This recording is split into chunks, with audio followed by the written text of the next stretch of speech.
লেখার মাধ্যমে বলেছে, তাদের পাশে দাঁড়িয়েছি। কিন্তু এই পরিস্থিতি সব মিলে আপনারা সবকিছু বোঝেন, সবকিছু জানেন। আমরা যদি তাহার উপরে নাই, প্রত্যেক মানুষ যদি তার মানবিক অধিকারকে বাস্তবায়ন করে। সভাপতি, সাধারণ সম্পাদক সাহেবেরা সব বলে গেছেন, ওই আগে কি আমি কথা বলবো, থাকি না এখন আমাদের একসাথে নিচে আসতে হবে। আপনারা যেখান থেকে, আমার উদ্দেশ্য, আমি যখন রিটায়ারমেন্টে আসি 2020 সালে, তখন থেকে আমি বলি আমরা একসাথে নিচে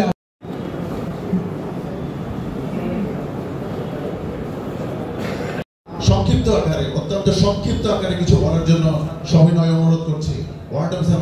এই প্রত্যাশা জানিয়ে আপনাদের সকলের সুখ শান্তি সমৃদ্ধি কামনা করে আপনাদের শুধু একটু বলবো, আরেকজন সৈনিকের সমস্যা, তিনিও আমাকে পাশে যে আমাদের সেন্ট্রাল যে সভাপতি এসেছেন উনি আলাপ করেছেন যে তারা আমার কথা একটু অসুবিধা হয়, কারণ সততা নিষ্ঠা সবসময় ডিসিপ্লিন সহকারে